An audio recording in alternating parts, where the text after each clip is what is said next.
나는 하늘에서 내려온 살아있는 떡이니 사람이 이 떡을 먹으면 영생하리라. 내가 줄 떡은 곧 세상의 생명을 위한 내 살이니라 하시니라.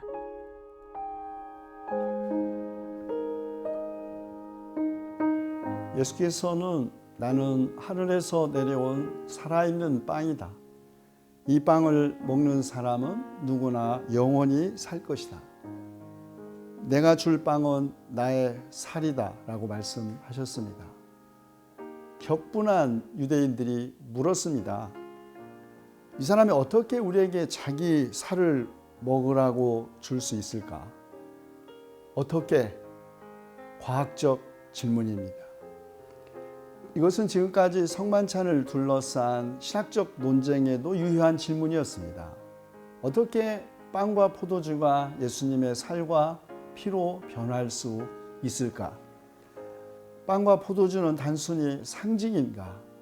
아니면 사제가 빵과 포도주에 기도할 때 참으로 예수 그리스도의 살과 피로 바뀌는가? 어떻게, 언제? 모든 것은 과학적 질문이라고 할 수 있습니다. 그러나 독일 신학자 디트리히 보네퍼는 이렇게 말했습니다.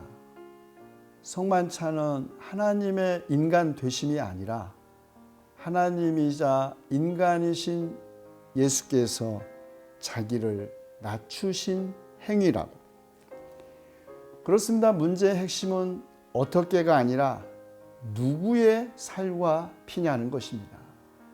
우리가 먹고 마시는 예수님의 몸과 피는 비천한 인간의 모습을 취하고 세상에 내려오신 하나님, 나사렛 예수, 십자가에 죽으신 분, 바로 그분의 몸과 피입니다. 그분은 한없이 자기를 낮추셨고 자기 자신을 다른 사람의 먹이로 내준 사람이죠.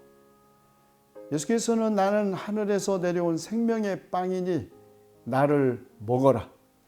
나를 먹지 않는 사람은 나와 상관이 없다고 말씀하셨습니다. 여러분, 오늘 우리가 살고 있는 세상은 남을 잘 먹는 사람이 이른바 출세한 사람입니다. 남을 잘 먹는 사람이 성공하는 사람이죠. 그런 의미에서 세상에서 남에게 먹히는 사람은 어리석거나 혹은 바보일 것입니다. 그러나 성만찬에 참여할 때마다 우리는 우리 때문에 기꺼이 사람들의 먹이가 되신 그분, 기꺼이 십자가의 길을 걸으셨던 예수 그리스도를 기억하고 회상하고 전승하는 것입니다. 저는 예수님의 이야기를 생각할 때마다 기꺼이 남에게 먹히심으로써 믿음의 길이 무엇인지를 보여줬던 한 목사님을 기억합니다. 저는 그렇게 평생을 남에게 먹히면서 살았으면서도 범사감사를 입에 달고 다닌 한 목사님을 만난 적이 있습니다. 윤치병 목사님이십니다. 구한말 그리고 일제에 일본 유학까지 마친 엘리트였지만 예수님을 만난 이후 본래 이름 윤주병을 윤치병으로 바꾸었다고 합니다. 치병, 도의 어긋남을 부끄럽게 여긴다는 뜻으로 개명했다고 합니다. 뜻을 모르니 예수님이 큰 바보였기 때문이라는 것입니다. 큰 바보였던 예수님을 따르는 제자로서 자신의 이름을 자기도 작은 바보가 되겠다고 치병으로 바꾸셨다고 하셨던 윤 목사님. 평생을 검은 두루마기 한 벌과 검은색 고무신을 신고 다니셨습니다. 당대에 뛰어난 비속문 솜씨를 가지고 계셨지만 가난한 사람들에게도 스스럼없이 조건 없이 돈도 받지 않고 명필에 글을 남겨주시기도 하셨죠.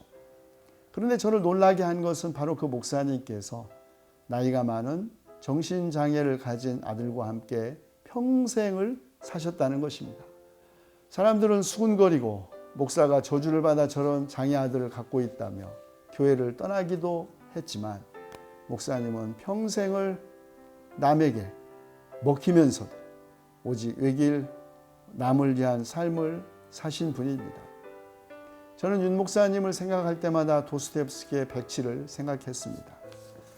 세상에서는 영리하고 발빠르고 남을 잘 이기는 사람이 출세하고 평가받는다고 하지만 모든 질서와 가치가 역전되는 하나님의 나라에서는 바보 같은 사람이 높임을 받는다는 말씀은 아무나 깨닫는 것이 아닌 것 같습니다.